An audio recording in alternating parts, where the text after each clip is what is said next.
Once you are actually home, it's helpful to plan ways that you can minimize your risk to your family and friends. So again, especially right when you get home, following precautions around others who have not been part of your household to that time. This is a really helpful step. So practicing distancing, maybe wearing a mask around your parents, being sure to commit to extra hand washing and wiping down those frequently touched surfaces like light switches, remote controls, doorknobs, countertops. That can all be really helpful. Use extra caution if you're going to be around people who are at increased risk for severe illness. This would include older adults and people with underlying medical conditions that are listed here.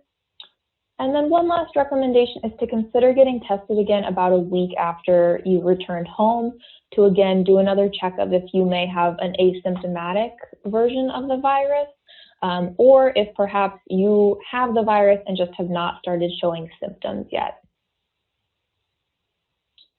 So this is just kind of a summary. We've outlined a lot of the recommendations. These would be the lower risk activities that you can do leading up to going home. That is compared to the higher risk options that are still out there.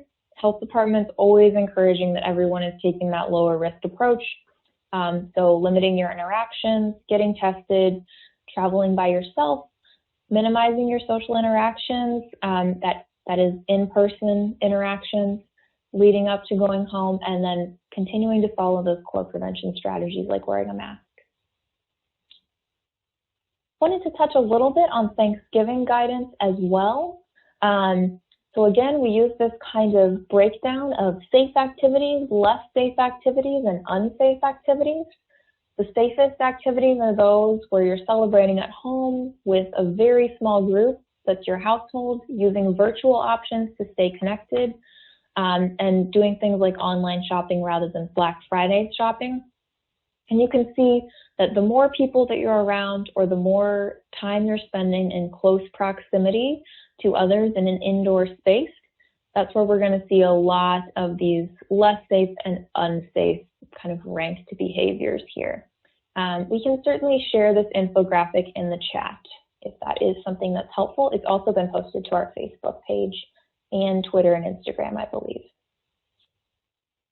A few other practical tips to consider that can be really helpful in this time leading up to Thanksgiving.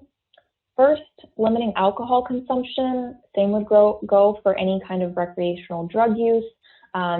This really can interfere with our ability to take risks seriously.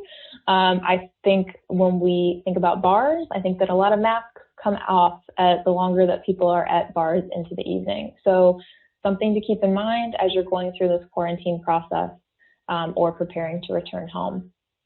In general, outside gatherings are always going to be safer than indoor gatherings. Avoiding physical contact can be a really great strategy to prevent spread of the virus. Becoming familiar with the symptoms of COVID-19, because they do vary pretty substantially. This can be helpful to identify that change within your own body where you might start to experience symptoms.